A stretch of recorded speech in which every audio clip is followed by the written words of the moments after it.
welcome to another episode of Fougere Family Adventures. Today I'm fishing Dragon Lake. I love fishing this lake in the fall because the rainbows are hungry and they're feeding heavily before the winter. If you haven't done so already, please subscribe to our channel. When I'm fishing for Dragon Lake rainbows, I'm looking for risers. I have a lot of risers in this one little spot. There can either be smaller fish, or I've been tricked before, it might actually be goldfish. That being said, they could be trout feeding on goldfish. So you have to be careful. You could be fishing for goldfish. Oh, I just had a hit. Or you could be fishing for some pretty voracious fish, like these horsefly strains that are after these goldfish in the lake. There he is. Oh, right at the boat. So we've got a huge school of goldfish in here. Now that doesn't mean there's not rainbows in here, but I normally don't catch huge rainbows mixed amongst these goldfish because for whatever reason, they're not feeding on this size of a goldfish. As soon as these fish hear this spoon hit the water, they're coming in right away to smash it. So you better be ready. And they're coming in and they're opening their mouths and they're just devouring these things. You can see those are all goldfish. And I usually don't catch many fish mixed amongst them. They're just too big, and these rainbows are not eating those ones. You'll get little rainbows, but there's no big carnivorous, oh, I might be lying. Now last year the fish size was up, and I was excited for this year. Oh, there he is. Wow. These fish are, they're like pike. You better hold on to your spoon beside the boat. So they must be swimming in these goldfish and trying to find the smaller ones. I haven't had a ton of luck fishing a school of goldfish, but who knows? Maybe my luck is about to change here today. There's fish feeding amongst these goldfish right now. This is the first time I've experienced this in such numbers. I've had a couple fish hitting. I just can't resist casting to a ripple. Come a school of goldfish right below the boat. There's white ones, there's red ones. Oh, I might be onto something. Okay, whoa, nice big horsefly feeding amongst those goldfish. That's awesome. I can't say I've ever really caught many fish feeding amongst the goldfish, but this might have changed my thought process here. That's a nice fish. Not fighting very well though, he must be full.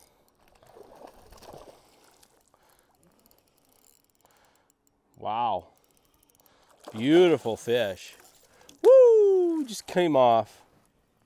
There we go.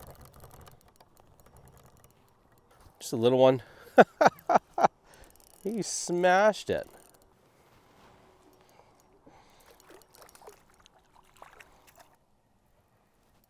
Whoa. Whoa. That was a nice fish. There's some big ones in here. You just got to find them. I'm using barbless hooks today. And the idea is that it's easier on the release of these fish. I have read some articles and I have actually talked to some people who think the opposite. They think barbed hooks are potentially better for catch and release. Now the reason is these barbless hooks are coming out and poking the fish. Poke, poke, poke, poke, poke.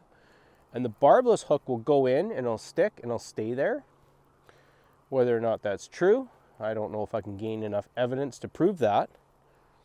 But the barbless hooks also penetrate deeper into the mouth of the fish, and the barbed hooks only go so far in.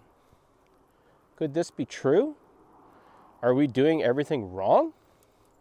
I don't know. But for the purpose of this fishery right now, I'm going to stick with barbless hooks.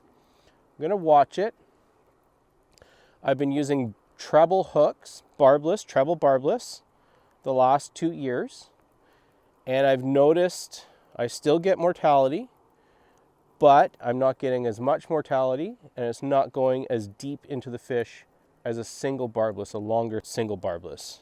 So if you can see behind me here, behind the boat, there's more goldfish rising. So we're going to try and fish near those goldfish. See if I can get one of those 10-pound rainbows that lurk in this lake. Oh, just had a hit. There we go. It's loaded up. Can't tell. You can never tell right away. It feels a lot smaller. So with barbless, a lot of the time if you just let go of the tension, that hook will pop out and you can release these fish without even putting them in a net. It doesn't always work, so sometimes you got to grab your net. A lot of the time, the hook will just come out in the net. I just let them go that way. Sometimes the spoon can be a little bit difficult for these fish to hit. Spinners, if you're comfortable with casting spinners, can be very productive because the spinner is more stationary and it doesn't kick back and forth. And rainbow trout are really not great at hitting something if it's moving all over the place. They like something that's nice and slow and easy to attack. Because basically they come on up and they just open their mouth and they grab it. I've seen it many times. Not to say that spoons don't work, but sometimes spoons aren't always the best option. So if you have a spinner, you may want to try a spinner. Some good spinners to try are the Blue Fox spinners. There's one. Blue Fox. Also had white rooster tails, have worked pretty good in the past. Try something like that. Oh, another nice fish, and he threw the hook. Oh, there we go. Oh, a nice chunky fish.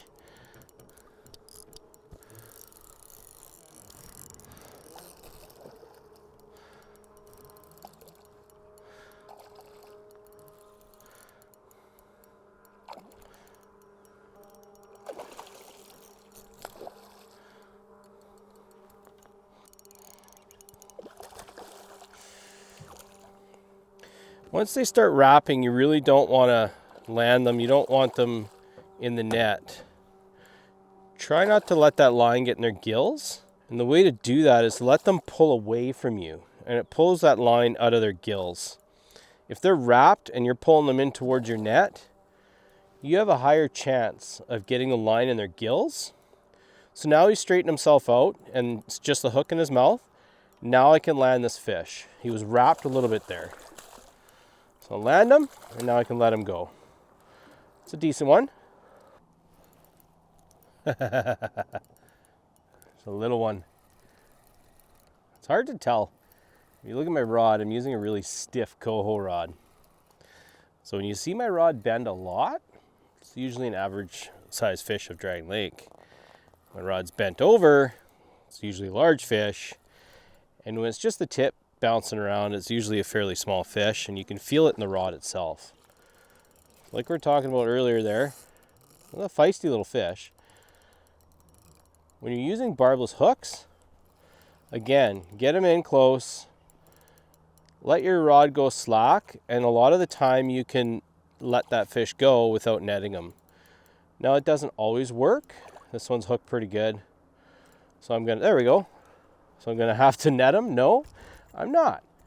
Barbless hooks are amazing, especially when you're practicing catch and release or you're trying to select certain sizes of fish. I went for my cam looper now, and we are going to try a Gibbs Kitimat, size 45.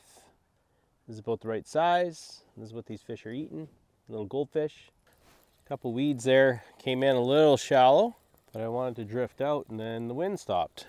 Now these Kitimats are a little heavier, so you need to reel them in a little quicker if you're fishing shallow like I am right now. Or you just keep your rod tip up and it'll keep it higher in the water column as well.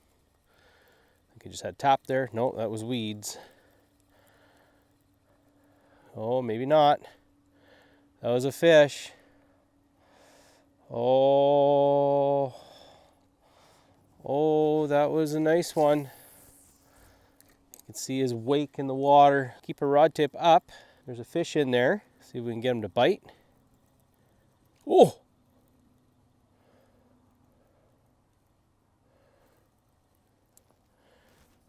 These fish are just not, they just don't key in on that as well as some other species. So you really got to kind of feed them.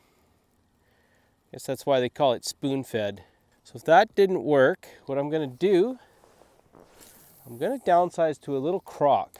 The smaller crocks I can retrieve slower. I can give that fish a little bit of a better chance to bite it. So that's what I'm going to do. I'm going to switch to a small crock, go really small.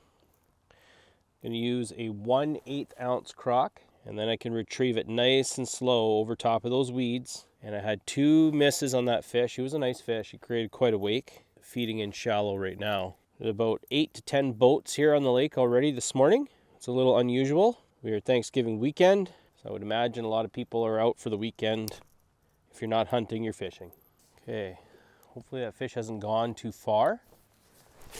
Tiny little crock on here. And this way I can retrieve a little bit slower. And I can give that fish a chance to bite. Nice and slow. I've seen it where these larger fish, they will chase your lure, but they just very slowly open their mouth. And they're not really chomping down. They just slowly feed up to it. Open their mouth. That's all they do. I was hoping for a little bit more wind to push me along. Don't have my electric motor with me. I like to take it off in the fall. I'm usually drifting with the wind anyway, so I don't need an electric motor to push me around most of the time. But right now, electric motor would be very handy. Wouldn't have to fire up the main motor. That being said, these fish aren't too motor shy. Some of them will shy away off to the side of the boat, but for the most part, they won't go too far. So I am going to move after I come in with this one. I'm starting to see some fish rising in other locations. Of course, fish are going to decide to rise as I'm leaving. So we might as well cast to them. I'm going to back towards where I see the fish rising. We'll just move down the lake a bit. Whoa. Whoa, I was just letting it sink. Oh, we got a good one here. I don't even think he knows he's hooked yet. Good fighter. Oh yeah, nice fish. Really nice fish. There he goes.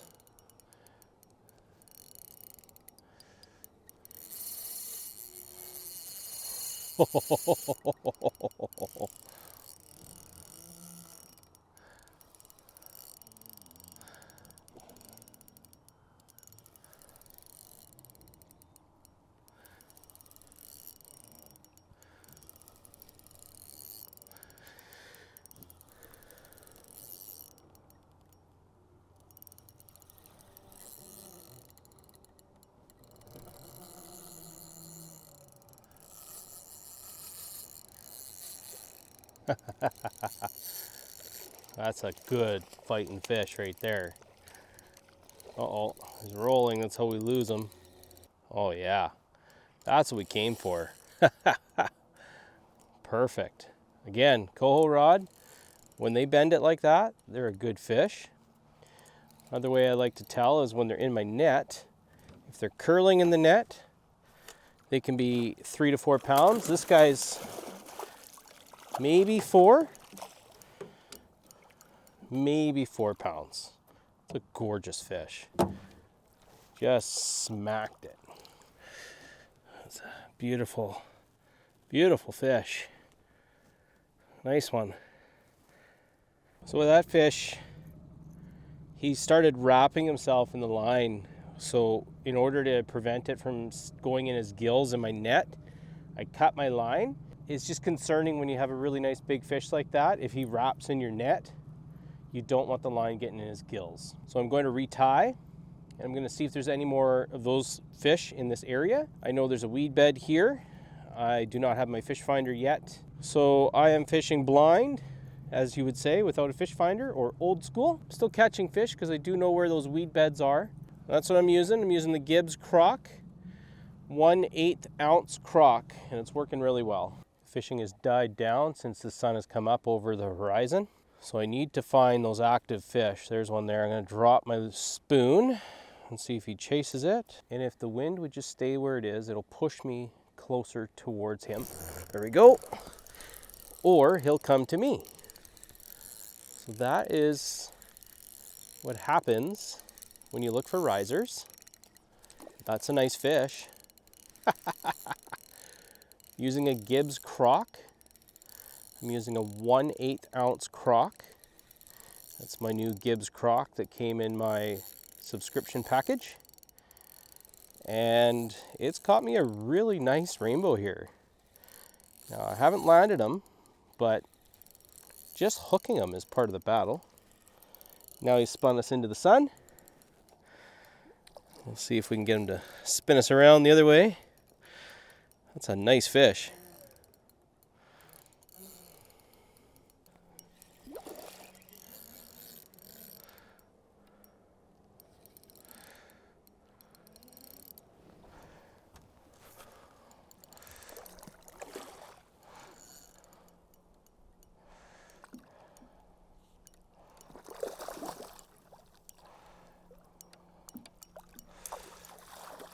Okay, and just like that, barbless hooks came out right away. That's a 3 to 4 pound fish right there. He's curled in the net. So I'm not going to bother taking him out of the net today. That's him right there. And when you let these guys go, they're just full of energy. Beautiful. It's a little guy. Even little guys are fun. You don't know until you have them on. I'm gonna try and shake them loose by that technique. I'm just gonna reel up, let tension off, let tension off. Don't pull too hard on them. You want these guys to survive. That's not working, so we're gonna have to put them in the net, which I don't like doing if I don't have to, especially when they do that. So let them out of the net. If they're not ready, don't put them in the net. Do not let them roll in your net, because you will get the line in their gills and you will potentially kill them. Usually when you can find one fish on this lake, you can find a school of them. Sometimes there'll be a lone fish swimming around, but more often than not, there's a couple fish hanging out together. So these fish will target chironomids when they're hatching midday in the fall. So sometimes it pays to sleep in if you're a fly angler. For the spoon guys, get out here early and look for those risers.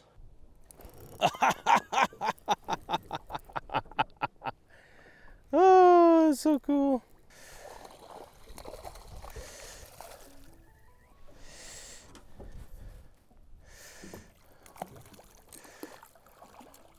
I want to catch at least one more before I go home. One more. All I'm asking is one more fish before I go home. Be nice if it was a big one. But beggars can't be choosers, can they?